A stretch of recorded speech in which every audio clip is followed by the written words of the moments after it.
이제부터 서귀포시가 주최하고 공무원 연금공단이 주관하는 서귀포 시민대학 8번째 강좌 클래식과 함께하는 인문학, 현악 사중주와 떠나는 미국으로의 여행을 시작하겠습니다. 오늘은 클래식, 그 중에서도 현악기 현악 사중주에 대한 이야기입니다. 이 강좌는요, 음악에 대해 알기 쉽게 배울 수 있을 뿐만 아니라 전문 연주자들의 연주를 직접 들을 수 있어서 인문학 강좌와 공연이 조화롭게 마련된 시간이 되겠습니다. 다들 아시다시피요, 요즘 코로나19로 여행 가기가 어려운 시기잖아요. 이 아름다운 음악과 그 이야기를 통해 미국으로 여행을 떠날 수 있다니 벌써부터 들뜨고 마음이 설레는데요.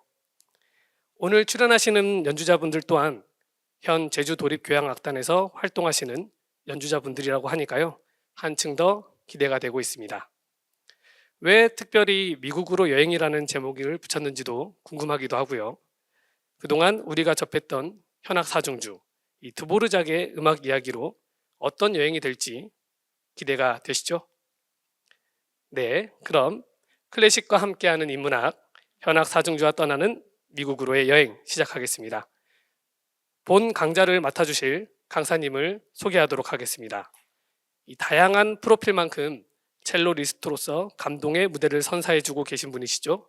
첼로의 디바 예지영님을 모시겠습니다. 큰 박수로 맞이해 주시기 바랍니다.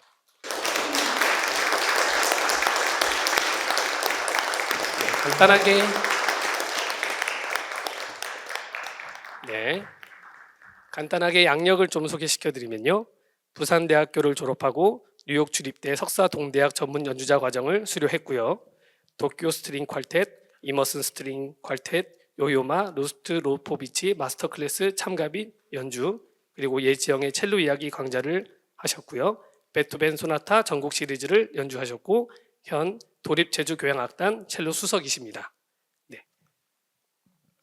네, 반갑습니다.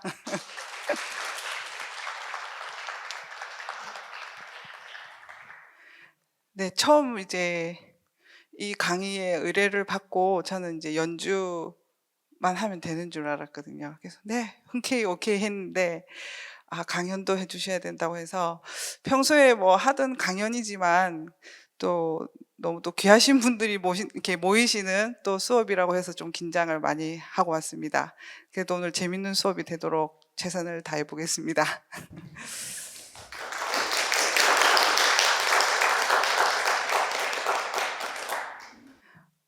제가 방금 급하게 제가 말주변이 없어서 찾아왔는데, 여러분들이 인문학 강좌를 들으셨다고 하셔가지고 어떤 수업이 들으셨는지 제가 정확하게는 잘 알지 못하지만 인문학이란 뭘까를 조금 딕션을 찾아왔는데요. 인간과 인간의 근원 문제, 또 인간과 인간의 문화에 관심을 갖거나 인간의 가치와 인간만이 지닌 자기 표현 능력을 바르게 이해하기 위한 과학적인 연구 방법에 관심을 갖는 학문 분야로 시작하는 엄청난 긴 글이 있더라고요. 그래서 인문학이라는 게 참 방대한 것을 표현하는 건데, 어쨌거나 사람에 대한, 사람이 살아왔던 어떤 지문 같은, 역사 같은 그런 거를 뭐 생각하고 찾고 그런 것 같아요. 그런데 왜 하필이면은 클래식과 같이 인문학을 연결할 수 있을까? 예술이란 것은 인문학의 또 큰 부분을 차지하는 위치인 것 같아요. 그래서 오늘 제가 왜 인문학 얘기를 시작했냐면, 먼저 이제 그냥 단순히 음악을 들려드리는 것보다 악기에 대해서 먼저 좀 설명을 하고 시작을 하고 싶어서 이렇게 도입을 해봤습니다. 그래서 이렇게 목차를 보시면 현악기에 대해서 살짝 설명드리고, 또 현악 사중주가 또 그러니까 현악기가 4개가 모인 게 또 뭔지, 또 오늘 연주할 이제 곡에 작곡을 하신 드볼작에 대해서, 또 브람스와 뭔가 또 관련이 있다 하시는데 어떤 건지, 또 오늘 왜 제목이 미국으로의 여행인 건지에 대해서 차례차례 한번 진행해 보도록 하겠습니다. 네, 일단 제가 지금 렌즈를 끼니까 잘 안 보이는데, 현악기를 잘 이렇게 가까이 만져보시거나 이렇게 경험을 많이 해보셨나요? 이렇게 연주회는 많이 보셨나요? 예, 실제로. 그러면은 줄이 몇 줄인지 혹시 아시는지? 아, 네. 일단 제가 수준 체크를 위해서 조금 이렇게 그 문진표처럼 조금 알아야 될 것 같아요. 네, 네 줄을 아시는 거 보면 어느 정도 현악기에 좀 전문가이신 것 같습니다. 그러면은 현악기를 다 접했어도 모를 수 있는 얘기를 조금 해드릴게요. 아, 제가 이렇게 보면은 옛날 중세 시대 그림인 것 같아요. 왼쪽도 그렇고 오른쪽도 그렇고 보면은 왼쪽 그림, 그러니까 이쪽으로 왼쪽으로 보시면은 이상한 그림들이 있죠. 저게 이제 현악기 옛날 형태를 그림으로 조금 남겨놨던 것 같은데, 사실 저희 현대 이제 지금 저희가 쓰고 있는 여러분들이 보셨을 것은 이제 바이올린족이라고 해가지고 어, 예, 바이올린이란 이름을 근원으로 알죠. 뭐 바이올린, 비올라, 뭐 비올론첼로, 그리고 콘트라바스까지 이제 우리가 바이올린 패밀리라고 하는데, 사실은 바이올린은 이제 현대라고 하긴 그렇고 한 1700년대, 1500년대 그때부터 이제 개량됐다고, 그러니까 새로 만들어진 악기라고 보시면 되고, 그 이전의 현악기는 비올족이라고 해가지고 지금 이제 바이올린족하고는 좀 구분을 해요. 그리고 현재는 또 비올이라는 족의 악기를 실제로 원전 연주로 하시는 분들이 계시고, 그런 악기가 복원이 돼서 그 영역이 따로 있어요. 근데 저희는 이제 바이올린을 배운 사람들이고, 그런데 크게 차이점은 바이올린 쪽의 악기는 쉽게 설명하면은 기타는 이렇게 플랫이라고 해서 이렇게 중간중간에 무슨 뭐가 있잖아요. 이렇게 그걸 플랫이라고 하는데, 비올 쪽은 그게 있는 악기예요. 그리고 보통 줄이 6줄 이상 이렇게 여러 줄이 있고, 근데 이제 바이올린은 이렇게 플랫이 따로 없어요. 그래서 이렇게 위치가 따로 우리가 이렇게 느낄 수 없고, 이제 감각으로만, 이게 인문학의 결정체 아닙니까? 감각으로만 이걸 몇십 년씩 이제 그러니까 훈련해서 이 위치의 음정을 찾아내는 거예요. 그래서 사실은 이 현악기 주자들은 죽을 때까지, 예, 뭐 피아노 주자를 뭐 그거 폄하하는 건 아니지만, 피아노나 뭐 이런 거는 그 음이 정해져 있잖아요. 그리고 조율사 아저씨가 이제 다 해주시고. 그런데 현악기는 그날 컨디션에 따라 줄이 조금 내려가도, 그러니까 그게 너무너무 예민해가지고 그 감각을 익히는 게 뭐 진짜 세계적인 대가들도 음정 때문에 죽을 때까지 이렇게 연습하시고 그러신다고 하더라고요. 그래서 비올이란 악기는 그렇게 좀 차이가 있고, 오른쪽 그 그림을 보시면 비올라 다감바, 뭐 비올라 다 브라초라고 되는데, 저건 무슨 비올인데 무릎 사이에 낀 거를 다감바라고 해요. 감바가 무릎이라고 해가지고, 다감바는 무릎 사이에 있는 거, 브라치오는 이제 어깨 쪽에. 그래서 악기는 비올처럼 생겼는데 어깨에 대고 하는지, 무릎에 대고 하는지, 그리고 사이즈에 따라서 좀 다양하게. 그래서 그런 식으로 발전을 하다가, 여러분이 너무너무 잘 아시는 그 이제 스트라디바리우스 아시죠? 다 들어보셨잖아요. 그리고 뭐 과르네리, 이렇게 보시면은 또 과다니니, 그러니까 과다니니는 바이올린도 많이 남겼지만은 첼로리스트한테는 과다니니가 좀 더 유명해요. 과다니니 첼로가 상당히 좀 좋은 악기들이 많아서.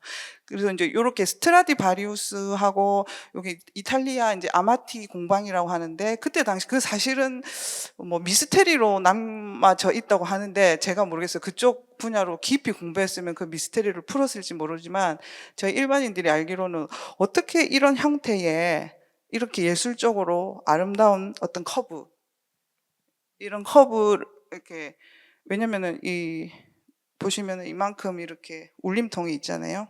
그리고 뒷판도 자세히 보셨을지 모르겠지만은 비올 같은 거는 그냥 납작하게 기타같이 그냥 이렇게 이렇게 눕으면 이렇게 울렁거리지 않는. 그런데 이제 바이올린 쪽 악기들은 보면 이렇게 배도 그렇고 등도 그렇고 이게 약간 커브가 있어요. 이게 이제 예술이잖아요. 그러니까 악기 만드시는 분 이 커브를 다 그냥 나무를 잘라서 그 모양 형태를 만들거든요. 그래서 사실은 이런 현대적인 비율이랄까요? 그래서 악기 만든 장인에 따라서 이 사이즈가 약간씩 달라요. 그것 때문에 사운드가 다 달라지고. 예. 그래서 제가 갖고 있는 이 악기는 제가 알기로는 영국 아주 오래된 1700년대 이제 영국 분이 만드셨는데, 그때 당시에 이제 영국에서 이태리에 공부를 가셔갖고, 왜냐면 이태리가 거의 메인이었기 때문에 다 거기를 가야 배울 수 있었거든요.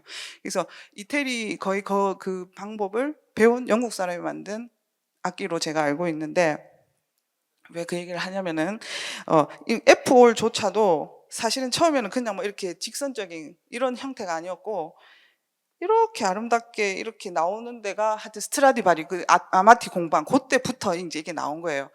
그래서 이제 근데 스트라디바리우스 이후로는 또 진짜 명기가 많지만 현대에도 명기가 많지만 그래도 제일 비싼 거는 제가 또 오기 전에 현재 시세를 좀 알아보려고 좀 찾아봤는데 최근에 이제 근데 요즘에는 이제 과르네리가 조금 더 비싸다고 하더라고요. 왜냐면 과르네리가 이제 개수가 좀 적고 스트라디바리는 조금 더 오래 살아가지고 악기를 남긴 개수가 많은데, 그러니까 그 수요 공급에 따라서 과르네리가 이제 몇 개 없으니까 값이 조금 더 올라간대요. 그래갖고 한 200억 정도.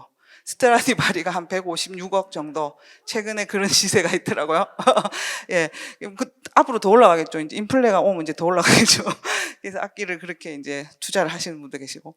하여튼 얘기가 또 샜는데, 그래서 요렇게 요때부터 스트라디바리, 뭐 과르네리, 과다니니 요때부터 이제 현대 악기들이 해서 이거보다 더 우리 황금 비율이라고 하잖아요. 다빈치가 그린 그것처럼 이거보다 더 황금 비율이 나올 수가 없는 거예요, 악기에서. 그래서 약간의 차이는 있지만, 그리고 나무의 어떤 나무의 태생, 그리고 나무가 얼마나 말랐는지, 뭐 하여튼 너무 많은 요소들이 복합해서 딱 그 소리를 내기 때문에, 예, 그 이후로 더 이걸 뛰어넘는 게 없어요. 예, 그런 상태입니다. 예, 저는 들어는 봤지만 연주는 해본 적이 없고, 스트라디바리는. 예. 그리고 과르네리는 보통 남성적인 그런 소리가 좀 강하게, 좀 거칠게 내도 되는 악기라서, 정경화 쌤이나 뭐, 기동 크레머 이렇게 조금 열정적 연주를 하시는 분이 좋아했다고 하더라고요. 스트라디바리는 훨씬 더 여성스럽게 이렇게 거치게 되면은 소리가 오히려 더 안 나고 아주 곱게 잘 해야지 나는 그런 악기로 그렇게 알고 있어요.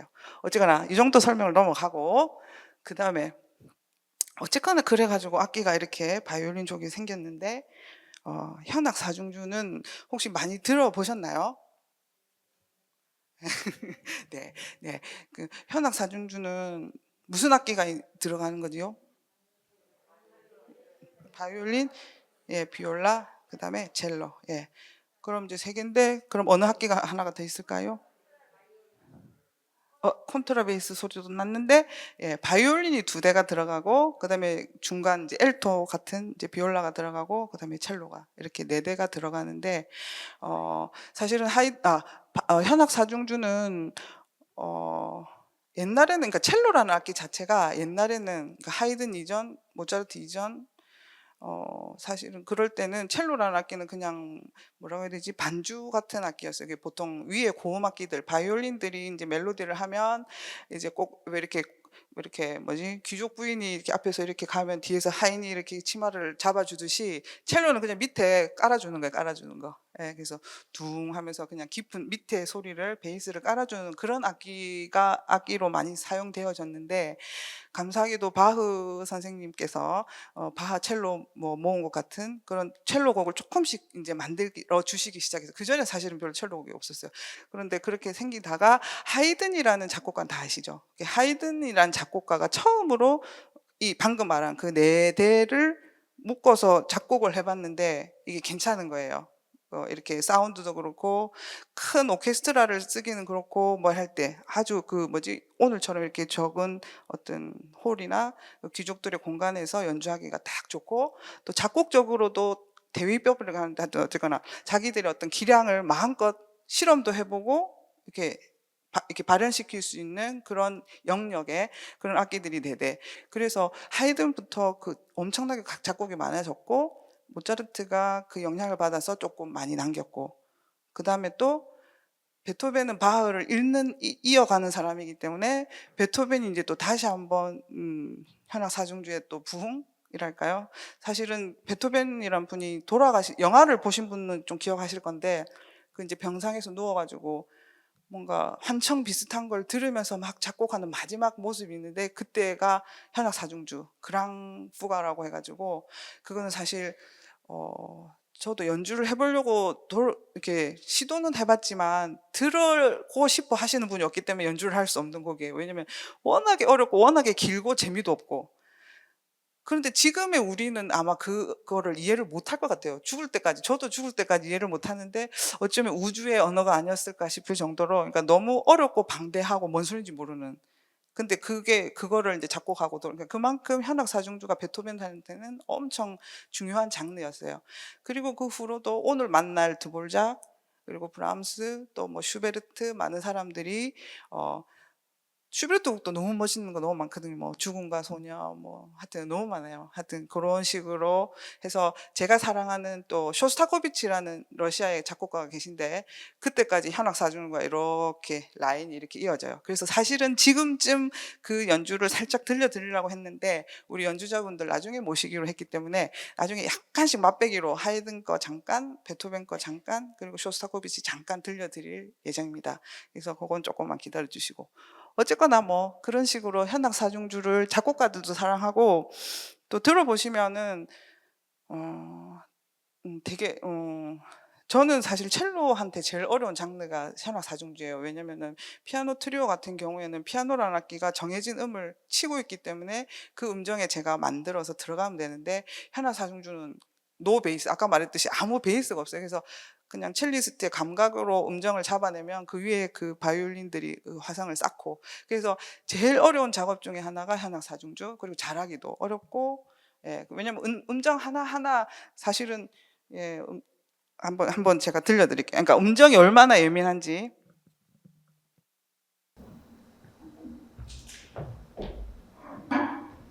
아니 혹시 이걸 구분하실 수 있는 분이 있으면 음악을 전공하셔야 돼요.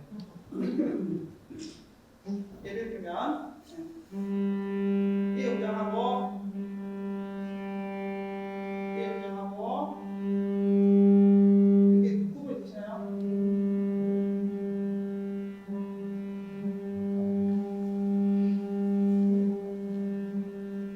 약간 변하고 있는데 인지가 되시나요? 되시는 분은 지금 음악 하셔도 됩니다. 되시는 분은. 그래서 사실은 그러니까 이 정도 높은 거와 이 정도 낮은 걸로 음정이 전체 어떤 조화가 완전히 깨지기도 하고 막 울리기도 하고 그래서 너무너무 음정이 어려운 그런 장르예요. 엉사를 좀 피웠고 나중에 이제 연구를 할 거기 때문에 그런 장르입니다. 그 다음에 뭐였죠 저희가?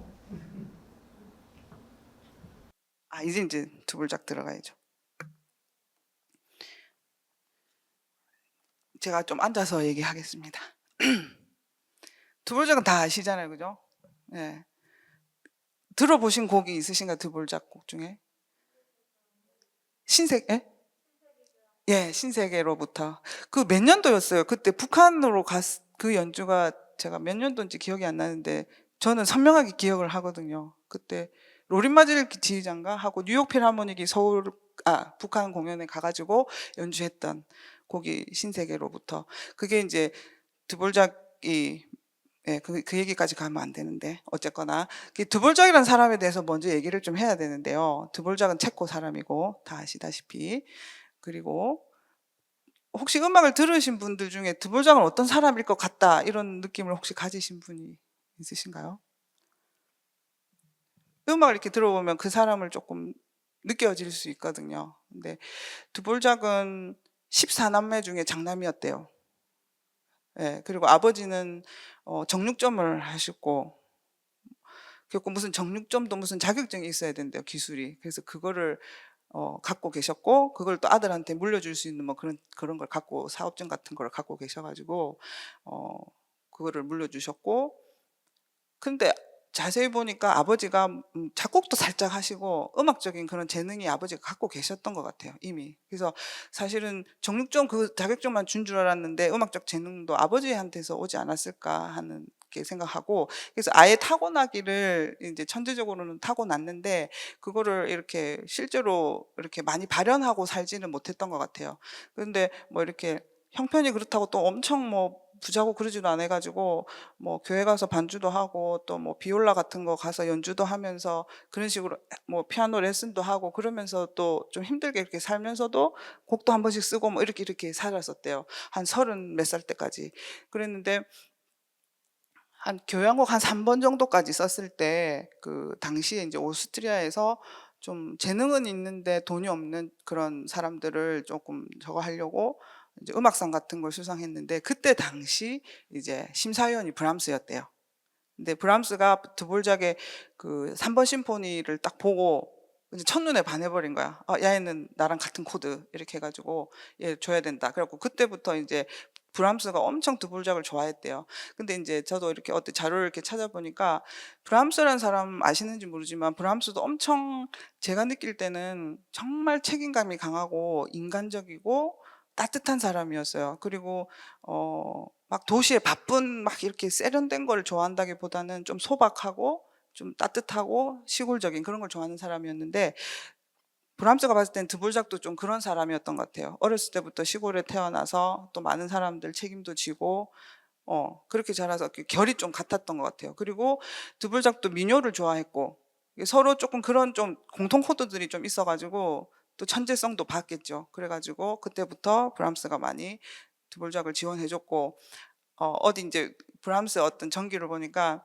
집노크라는 그러니까 그 출판사에 이제 악보를 작곡가들은 곡을 팔아야 그때 당시에는 이제 돈을 버는데 자기가 브람스의 전속 그런 이제 집노크라는 음악 뭐지 악보사에다가 드보르작 얘 거 한번 출판해봐 곡 진짜 좋아 이렇게 하면서 편지를 보내면서 얘 진짜 괜찮은데 한번 잘 봐봐 진짜 괜찮아 그리고 또 한 가지 명심해야 할 건 얘가 좀 가난해 그러니까 꼭 써야 돼 그런 편지를 썼대 브람스가요. 그래서 그 이후로 이제 드보르작은 체코에서 막 이렇게 활동을 하다가 거기 체코에서도 막 이제 잘 나가다가 결국은 이제 오늘 만날 이제 본론이 이제 들어오는데요. 오늘 만날 이제 미국으로 갑니다. 드보르작이. 왜냐하면은 이제 미국에 뉴욕 음악 그러니까 잠깐만 이 다음 그게 뭐죠, 선생님? 브람스 대충 얘기했고요. 그다음에 그다음에 미국으로 이제 드보르작이 가게 되는데요. 그 가게 된 것도 처음엔 미국 이제 뉴욕의 어떤 대단히 이렇게 돈이 많은 여사님이 이제 미국에도 제대로 된 학교가 하나 있어야 된다. 그래서 자비를 틀어가지고 미국 뉴욕 국립음악원을 딱 만든 거예요. 그래갖고 이제 세계적으로 1등을 모셔야 된다. 그럼 누구를 초대 총장으로 모시느냐 막 하다가 그때 당시에 브람스가 최고다. 그래갖고 브람스를 모시려고 했는데 그때 당시에 브람스가 건강도 많이 안 좋아지고 지금 상태가 미국으로까지 갈 수 있는 상태가 아니었대요. 그래가지고 내가 추천할게 해서 이제 드보르작을 추천을 한 거예요. 그래서 이제 드보르작이 미국으로 가게 됐는데 그때 당시에 체코에서 받은 연봉이 1,500 굴덴인가 뭐 이렇게 하는데 미국에서 준 게 3만 굴덴이래요. 그러니까 하여튼 제가 계산하기로 한 30배인가 뭐 하여튼 그 정도 되는 연봉을 제시해가지고 이제 딱 이제 드보르작이 미국으로 간 거예요. 그래서 시골 좋아하고 그리고 드보르작 중에 제일 중에 빠졌구나. 이제 그 다음에 나올 거구나. 또 드보르작이 되게 재밌는 사람인데 뭐가 재밌냐면요. 그때 당시에 드보르작이 9살 때 처음 증기기관차가 이제 체코를 지나가게 됐대요. 그래서 얘가 이제 9살 드보르작이 처음 이상하게 자동차도 보고 놀라는데 이제 기차를 보니까 얘가 막 뿡뿡하면서 이제 수증기도 막 하고 막 피스톤으로 막 얘가 막 바퀴도 돌고 막 휙휙 지나가고 막 그 수증기 냄새 그 소리 그리고 그 피스톤의 그 과학적인 그 구조 이런 거에 완전 애가 매료가 돼가지고 그때부터 약간 뭐라지 이렇게 그런 덕후라고 하기 그거보다 좀 더 심한 기차 덕후가 돼버린 거예요. 그래서 기차를 너무너무 좋아하는 그런 사람이 됐는데 제가 또 왔다 갔다 하네요.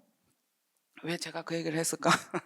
하여튼 그 약간 그런 강박이 있을 정도로 그런 사람이었는데 그래서 미국으로 가면서 갈 때도 드보르작이 그 기차가 너무 보고 싶었대. 미국에 있는 또 새로운 기차는 어떨 건가. 그래갖고 수업 이제 중에서도 수업을 막 하다가도 지금 몇 시에 그 기차가 들어와니까 난 그걸 꼭 봐야 돼 하고 수업을 막 멈추고 갈 정도로 기차 매니아였대요. 그래서 나중에 저희 연주자분들을 불러서 제가 한번 시도를 해보고 싶은 게 기차의 어떤 부속품이 칙칙폭폭 칙칙폭폭 이렇게 왔다 갔다 하는 것처럼 그 리듬 하나하나가 기가 막히게 기계처럼 맞아야 돌아가는 그런 부분들이 너무너무 많아요. 너무너무 많고 그래서 그런 걸 나중에 또 보여드리려고 그런 얘기도 잠깐 해드렸습니다. 그 다음 그리고 네네. 그리고 사실은 그때 당시 저는 사실 미국에서 공부를 해서 맨하탄 근처에서 살았었거든요. 그래서 그때 드보르작이 만났던 미국보다 훨씬 더 그랬겠지만 어쨌거나 뭐 엄청나게 높은 빌딩과 그리고 계획된 길과 가로 세로 이렇게 하면서 처음에는 그 신세계를 보고 너무너무 그러니까 처음 보는 세계니까 되게 압도도 당하고 그랬겠죠. 그리고 또 너무 다양한 문화가 있잖아요. 미국 속에 또 뭐 미국 인디안도 있을 것이고, 또 아까 말한 그 미국 뉴욕 음악원에 보면은 흑인 학생들도 처음으로 받았대요. 흑인 학생들은 원래 음악 공부도 할 수 없는 그런 위치였는데, 우리 미국은 그럴 수 없어. 그래가지고 이제 처음으로 뉴욕 음악원에서 흑인 학생들도 부르고, 그러게 하면서 이제 드볼작이 흑인 연가도 접하게 되고, 그래서 일부러 학교 수업을 마치고 흑인 연가가 너무 듣고 싶어서 흑인 학생을 불러서 계속 이렇게 만나서 멜로디 듣고 그렇게 했었대요. 그렇게 하면서, 그런데 이제 그 흑인 연가도 그렇고 인디안 음악도 그렇고, 그 드볼작이 살았던 체코 슬라브 보헤미안 그쪽도 그렇고, 그 비슷한 음계의 그런 정서 한 뭐 그런 거 있잖아요. 정서가 비슷한 그런 것들이 되게 다르다고 볼 수도 없고 같다고 볼 수 없는 그런 게 있는 것 같아요. 그래서 나중에 들어보시면은 이게 흑인 연가 같기도 하고 인디언 음악 같기도 하고 또 무슨 집시 음악 같기도 하고, 그걸 잘 버무려서 만들어낸 작곡가가 드볼작이었던 것 같아요. 그래서 그런 식으로, 예. 예, 얘기가 지금 사실은 조금 루즈하게 지금 진행이 되고 있는 것 같은데 시기를 제가 체크를 안 해서, 그래서 이 대목에서 드볼작이 만났던 신세계가 어땠는지 한번 들어보는 게 좋을 것 같아요.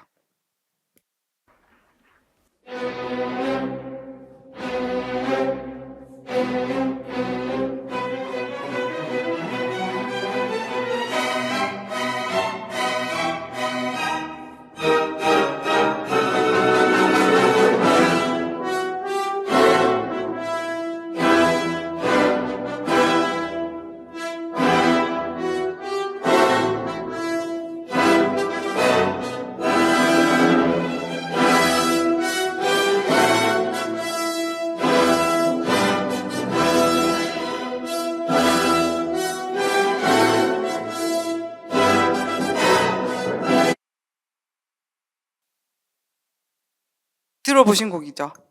예.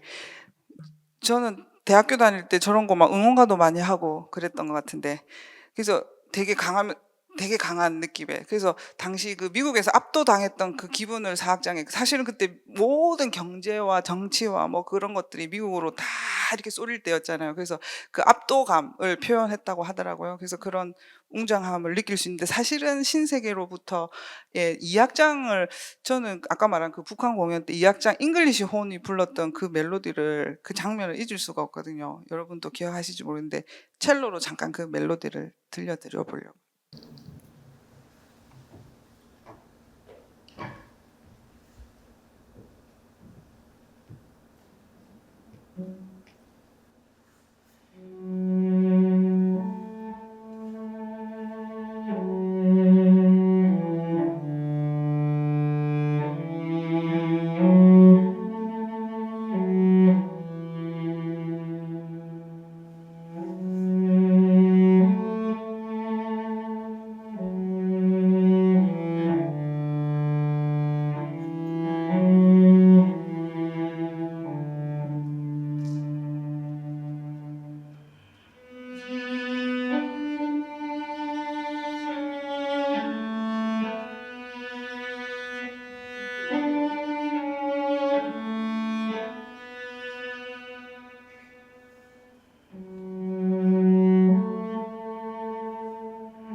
예, 이게, 예, 기억나시죠? 예.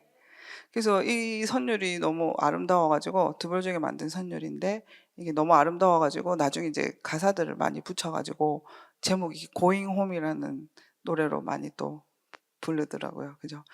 그래서 실제로 이제 드볼작은 미국에 가서 뭐 명예와 부와 모든 걸 다 가졌는데 고향에 대한 그 향수병이 좀 짙었대요.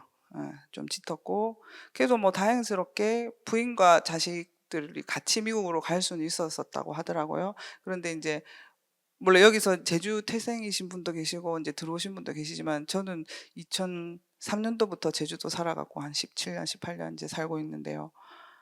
이제는 이제 서울 갔다 오면 정신이 하나도 없어가지고 딱 제주공항 떨어지면 이제 숨이 탁 쉬어지고 그렇더라고요. 그러니까 두부장은 오죽했겠습니까? 예, 그래서 그래가지고 오늘 이제 들려드릴 그 아메리카도 이제 수업 이제 방학 중에 이제 스필빌이라는 그 체코인들이 많이 모여 사는 이제 그런 타운이 있었대요. 그게 시골 약간 그런 부분, 그런 데 타운이 있어서 이제 휴가차 이제 거기를 가족들하고 갔다가 드불장은 워낙 이제 산책도 좋아하고 그런 사람이라 이제 하다가 한 3일인가 4일 만에 너무 그러니까 그냥 영감을 받아가지고 그냥 훅 썼던 곡이 오늘 연주할 아메리카였대요.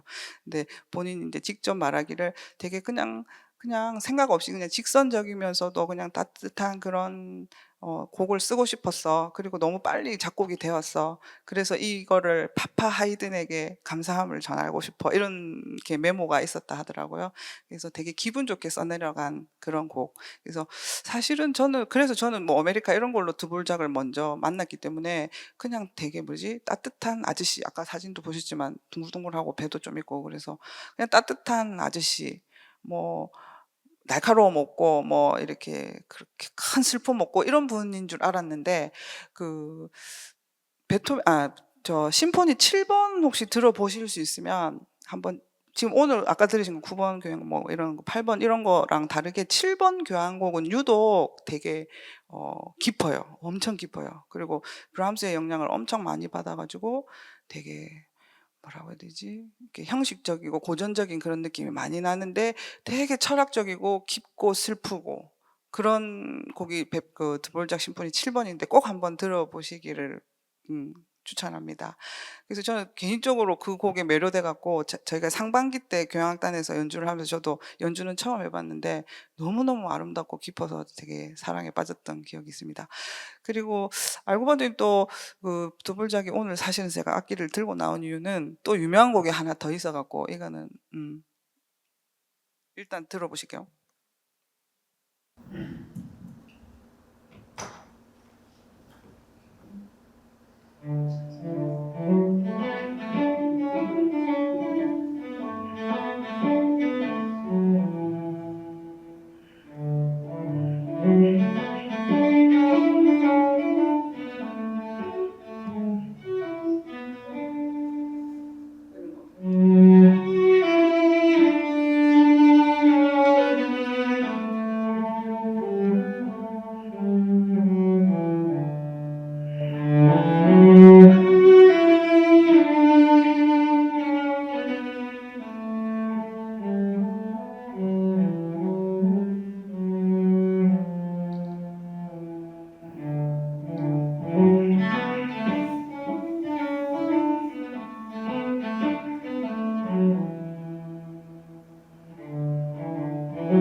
저는 사실 말하는 것보다 연주가 낫지 않습니까?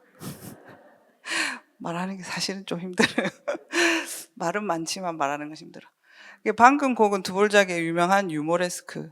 예, 유모레스크는 보통 작은 소품의 어떤 형식의 이름이라고 보시면 되는데 이 방금 연주했던 곡이 저는 첼로 처음 배우는 스즈키에도 있고 뭐 많이 연주되니까 그냥 가볍고 신나고 그냥 재밌는 곡인 줄 알았어요. 그리고 유모레스크가 저도 옛날 유머에서 나온 건 줄 알고 물론 어는 그렇겠지만 그냥 재밌자고 한 곡인 줄 알았거든요. 근데 알고 봤더니 그 첫째 딸인가 둘째 딸인가 그러니까 처음 태어난 새 아이를 모두 하늘나라로 보냈었대요. 그래서 첫 번째 아이 보내고 또 뭐 미사곡 하나 만들고 또 두 번째 아이 보내고 이런 식으로 나중에는 이제 나중에 제가 저 세컨 바이올린 선생님한테 부탁드린 어머니가 가르쳐 주신 노래를 하나 준비하고 있거든요. 그러니까 그런 슬픈 노래를 만드는 시기에 딸을 생각하면서 보낸 딸을 생각하면서 만든 곡이래요. 그래서 그러고 다시 보니까 약간 처음 란따란따 이게 약간 왜 아기가 좀 처음에 아장아장 걸었던 그거 생각했던 것 같고 디디라라라 하면은 약간 나 너 다시 보고 싶어 막 그리워 막 그런 걸 표현하는 것 같기도 하고 근데 어떻게 하겠어? 내가 마음을 추스려야지 하고 그냥 끝나는 느낌? 약간 그런 느낌으로 다가오더라고요. 그래서 그런 인간적인 두볼작이었다. 그런 거 말씀드리고 싶었습니다. 그러면은 이제 왜냐면 앞으로 저희가 아까도 제가 말씀드렸지만 현악 사중주의 그 흐름과 또 전곡 연주 30분이 기다리고 있기 때문에 잠깐 제가 물러나갔다가 다시 세팅을 해서 들어오도록 하겠습니다. 네, 정말 흥미진진하고 시간 가는 줄도 모르는 강의였습니다. 연주 실력만큼이나 강의 실력도 훌륭하신 것 같습니다. 여러분들도 그렇게 느끼셨나요? 네. 네. 그 클래식에 대한 이야기를 들으니까요. 이게 알고 들을 때하고 이제 모르고 들을 때는 정말 큰 차이가 있는 것 같습니다. 자, 그러면은 서귀포시에서 주최하고 공무원 연금공단이 주관하는 서귀포 시민대학 8번째 강좌 클래식과 함께하는 인문학 본 강좌는 12월 중에 서귀포 평생학습관, 서귀포시청 그리고 공무원 연금공단의 유튜브 공식 채널로 녹화 송출되니까요. 못 보신 분들은 채널을 통해 감상하실 수 있습니다. 그리고 또 그동안 진행된 강좌도 들으실 수 있는데요. 사회 각계 주요 분야의 이야기를 전문가들의 강좌를 통해 듣고 영감을 얻을 수 있는 좋은 채널이니까요. 꼭 한번 들어가 보시기를 부탁드립니다. 당연히 들어오셨으면 구독과 좋아요 꾹 아시죠? 네, 감사합니다. 자, 그러면 이제 현악 사중주 연주 공연에 앞서서 연주자분들을 모시도록 하겠습니다. 준비됐나요? 네, 그러면 큰 박수와 함께 연주자분들을 모시도록 하겠습니다.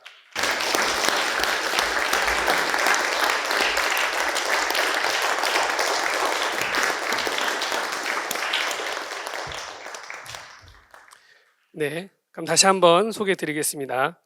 바이올린의 장선경님, 네, 그리고 바이올린의 김재현님,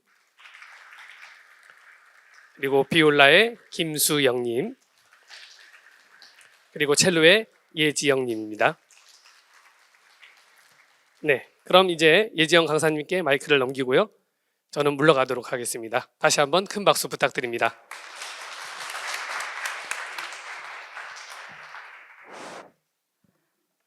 네, 아까 얘기했던 투볼작의 슬픔 얘기하다가 살짝 멈췄잖아요.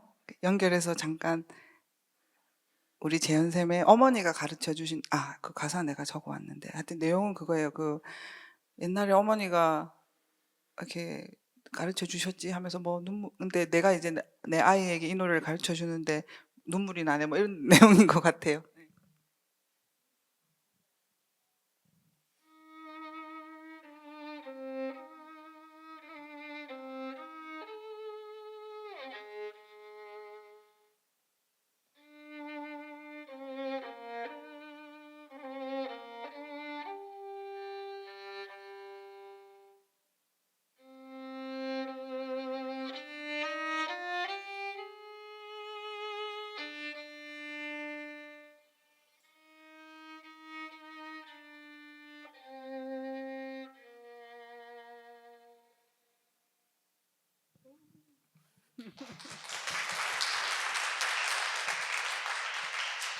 너무 따뜻한 음색이시죠? 이 반응이 왜 이랬지? 너무 이게 애기 아빠에서 느껴오는 그 느껴지지 않으세요? 예. 다시 한번 박수 주세요. 반응이 왜 이래? 예. 그래서 되게 슬프면서도 이렇게 구슬픈 뭐 이렇게 약간 그런 멜로디를 들려드리고 싶어서 제가 특별히 부탁을 드렸고요. 자, 그러면 자연스럽게 아까 이제 잠깐 말씀드렸던 하이든부터 베토벤 그리고 쇼스타코비치 까지 이제 전곡을 사실은 저희가 들려드릴 수 있지만 여기 이제 관계상 시간 관계상 아주 짧게 그래서 뭘 이렇게 들어보시면 일단은 하이든부터 할 건데요. 아까 제가 말씀드렸잖아요. 그때 당시에는 하이든 전 시대는 첼로란 악기나 저음 악기들은 그냥 밑에 깔은 악기고 그래서 전형적인 그렇게 작곡이 되어 있습니다.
하이든이라고는 했고 제가 제목을 마침 말씀 안 드렸는데 혹시 아시는 분 계실 것 같은데 힌트 여기가 바이올린이 되게 새처럼 이렇게 예쁘게 하이든의 종달새 제일 유명한 그래서 바이올린이 되게 이렇게 예쁜 새처럼 이렇게 잘해주셨죠? 예쁘게 생긴 셈이 그렇게 이제 편성을 보시면 거의 이제 저음악기들 반주를 하고 바이올린이 좀 노래하는 이런 구성으로 많이 돼 있는데 사실은 뭐죠 베토벤도 사실은 더 깊은 후기 곡으로 준비하면 더 깊은 게 있는데 그건 좀 너무 심각해서 조금 많이 연주하는 곡 잠깐 베토벤 곡 들려드리겠습니다.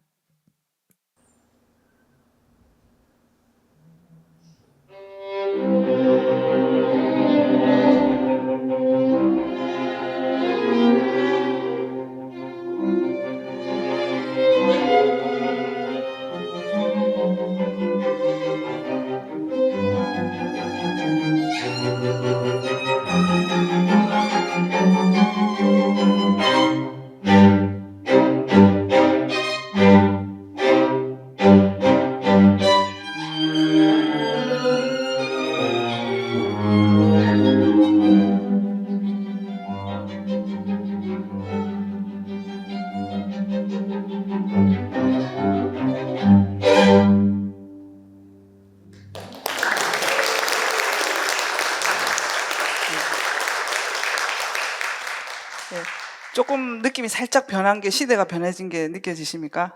사실은 나중에 좀 후기로 가면 더 밀도 있는 그게 있는데 지금 시간 관계상 요 정도. 그 다음에 이제 아까 제가 말씀드린 쇼스타코비치는 그 러시아 작곡가고 또 언제 그 공산주의 되는 그 레닌그라드 레닌 그 시절에 살았던 그러니까 되게 그 공산당의 그게 엄청 강할 때 사실은 제가 알기로는 우리나라에서도 쇼스타코비치 연주 전두환 전 대통령 시대나 언제까지는 금지곡으로 저거 알고 있는데요. 그래서 풀린 게 얼마 안 된 걸로 제가 근데 요즘은 많이 연주가 되죠. 그리고 사실은 알고 보면 쇼스타코비치는 공산주의에 순응했던 사람은 아니고 그거에 이렇게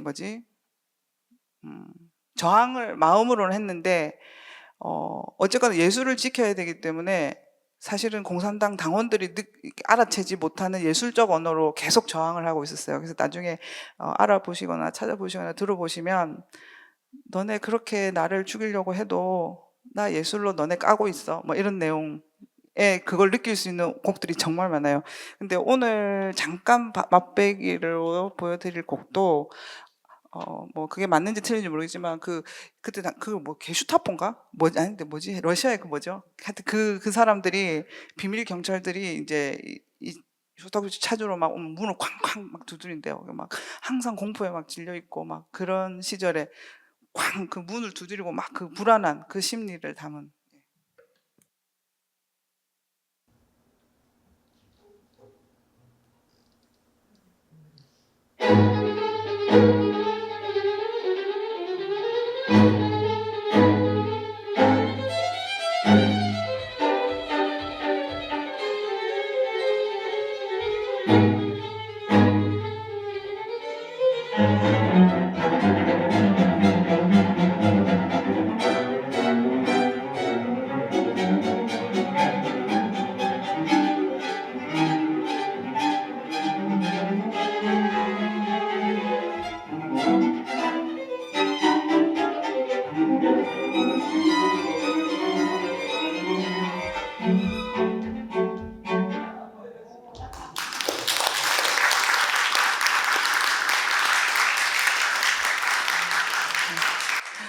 완전 시대 변화가 확실하게 느껴지셨죠? 예. 이제 현대곡으로 가면 이제 정말 귀신 신하라 까먹는 소리 그런 거 막, 최근에 우리 했었구나. 최근에 제주 국제현대음악제에서 우리 막 별 신하라를 다 까먹었는데. 네, 그런 식으로 다양한 시대에 많은 작곡가들이 사랑한 현악 사중주고요. 아까도 말씀드렸듯이 하나 또 정해져 있는 음정이 없는 4대의 악기가 음정을 맞춰가는 거, 그리고 박자, 흐름, 노래, 크기 이런 거를 밸런스, 조화, 그 밸런스를 맞춰가는 거 그런 작업들이 정말 정말 힘들고 그만큼 힘든 만큼 또 매력적인 장르 같아요. 예, 그래서 이게 참 그래서 사실은 조금 부분 조금 설명드리고 들으면 더 감상에 도움이 될 것 같아서 저희가 1악장부터 살짝 이제 설명을 드리고 전체 공연을 할 건데 네. 일단은 아까 제가 잠깐 들었는데 이제 오음 음계 우리는 이제 아리랑 이게 다섯 음 빼고는 없어요. 예, 그 안에서 거의 놀잖아요. 근데 이것도 비슷해요. 우리 비올라 쌤한테 부탁드렸는데.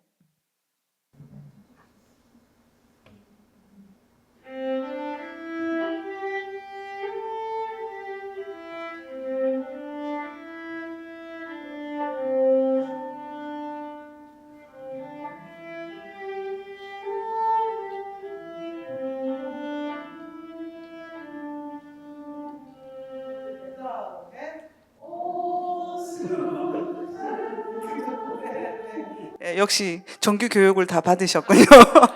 네.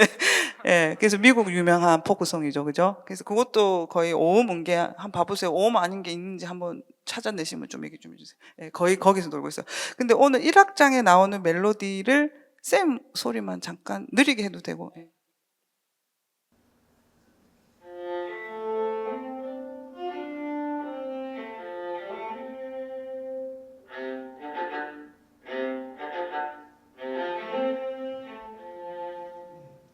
요 멜로디가 있어요. 이것도 거의 오음 음계 안에서 움직여요. 그 약간 특유의 약간 그런 느낌이 나죠. 예. 그래서 요거를 1악장에서 요 테마를 들으실 수 있어요. 그래서 요런 걸, 우리가 이제 테마라고 하면 이제 동기라고 하는데, 한국말로. 그리고 전문 용어로 모티브라고도 하고, 그렇게 하는데요. 방금 말한 이 멜로디, 모티브 하나, 요거 아이디어, 요거를 가지고 1악장 전체를 이제 확장시키는 거예요. 이게 어떤 식으로 이게 확장되는지. 확장되는 것도 보시고, 또 아까 제가 잠깐 들었듯이 그 부속품이 맞는 거를 좀 보여드리려고 하는데, 정말 이거 맞추기가 너무 어려운데요. 2번 둘전에서 한 3번 전까지 가요.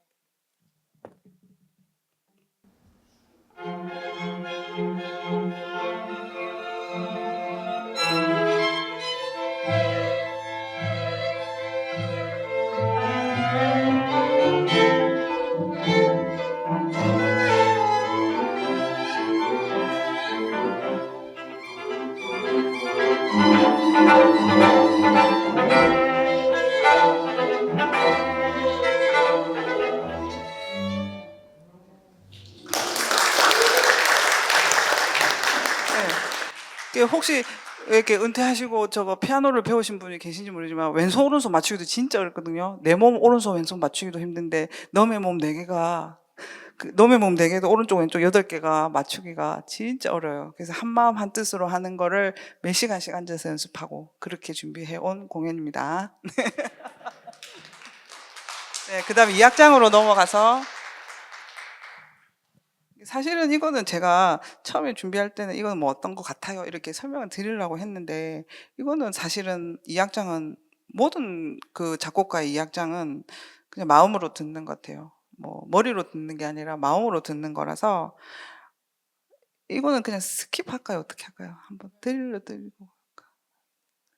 내 생각에는 이걸 2번 들으면 재미가 없을 것 같았고, 악보를 저렇게 뽑아는 놨는데요. 혹시 이제 시창이 좀 보시고 읽으실 수 있는 분은 나중에 그냥 이제 음악으로 들으시죠. 왜냐면 한 번 듣는 게 좋을 것 같아요. 미리 오픈하기가 싫네요. 갑자기 아까워. 네, 그래서 과연 그게 2악장의 약간 선율이 어떤 느낌이신지 각자, 왜냐면은 음악이란 게 그런 것 같아요. 각자의 어떤 삶의 경험과 여러 가지 또 그날 상황에 따라서 느껴지는 게 정말 그게 예술이잖아요. 예. 그래서 그냥 오늘 아니면 내 추억에 어떤 걸 끄집어 내셔도 될 것 같아요. 2악장에서는. 예. 그래서 그냥 넘어가고, 3악장은 아까 이제 두블작이 기차에 이제 이렇게 거의 미쳐 있었고, 그 다음에 한 가지 꽂혀 있었던 게 새소리였대요. 새소리를 너무너무 좋아했고, 새 소리를 너무 좋아했고, 그래서 이제 새 소리가, 저도 이렇게 들어보면, 왜 산에 가서 들어보시면 새마다 또 물음이 다 다르더라고요. 그래서 이렇게 절대음감이 있는 사람은 그 음악을 체보할 수 있을 것 같아요. 드볼작이 그래서 아까 말했던 스필빌 그 체코 타운에서 산책을 하다 들은 새가 나는 소리를 체보를 했는데 그 위에 거는 체보된 건데 소리를 잠깐 짧게.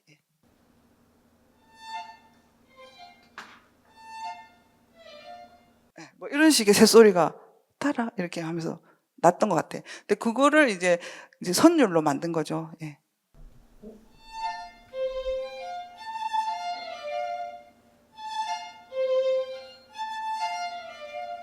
이렇게. 예, 그래서 사막장에 들어보시면 요 멜로디가 여러 군데서 반복되고 있을 거예요. 그리고 반복도 되고 아까도 말했지만 이렇게 뭔가 구조적으로 맞추는 걸 좋아해갖고 그거를 막 풀어갖고 묻히고 막 해고 맞추기가 정말 어려웠어요. 정말 난이도가 좀 높은 악장이었습니다. 네, 그렇게 한번 보시면 되고 사악장은 사실은 구조에서는 론도에 대해서 말씀드리려고 했는데 론도가 뭐냐면요.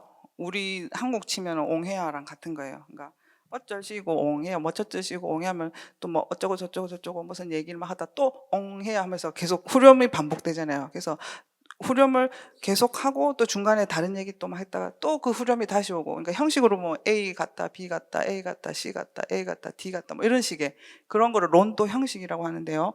그래서 아까 옹해야에 해당하는 그 멜로디를 먼저 들려드릴까요?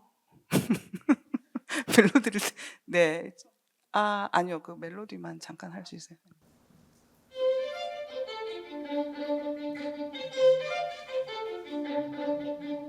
요 멜로디가 이제 옹해와 같이 계속 이제 반복될 거예요. 사악장 전체에.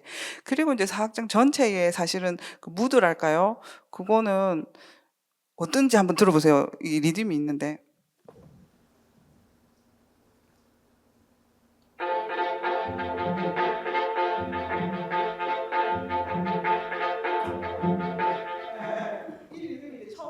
이제 해서 이제 할 건데 어떤 느낌이 드세요? 사실은 오늘 제목을 미국으로의 여행으로 만든 게 이제 차차차차 하고 이제 여행 떠날 것 같지 않아요? 예. 그래서 1악장 처음에 다가 하고 이제 시작하는데 그럼 첼로가 뽕뽕 하고 이제 꼭 기차 기적 소리처럼 이제 시작할 거예요. 아주 옅게 저 멀리서.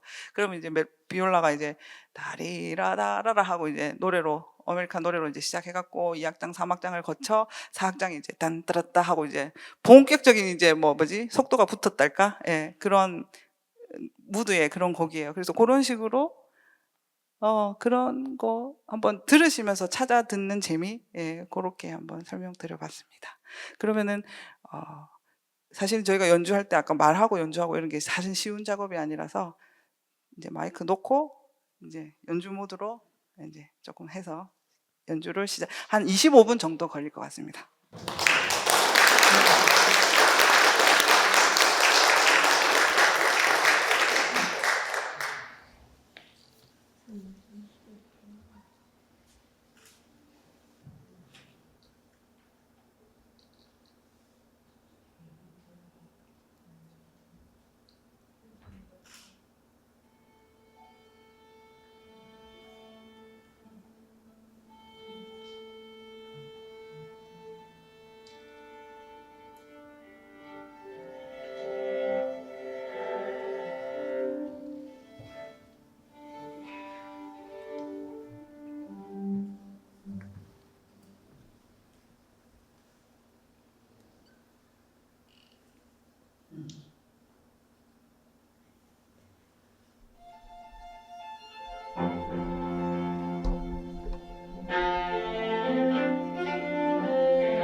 오늘은 총 4악장, 전악장을 연주할 거라서 이럴 때는 팜플렛을 보시고 아, 네 곡이 끝나야 박수 치는구나 이렇게 하시면 돼요.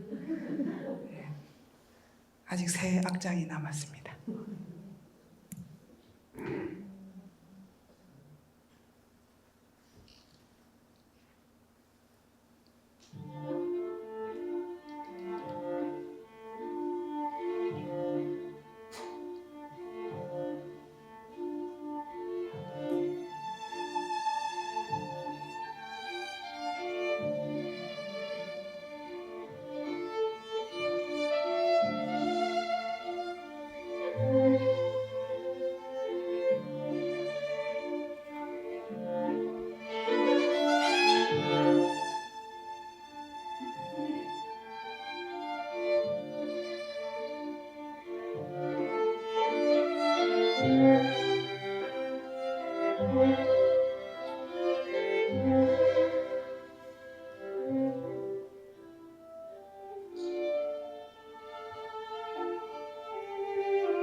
네, 정말 아름답고 멋진 연주였죠? 연주자분들께 다시 한 번 더 뜨거운 박수 부탁드리겠습니다.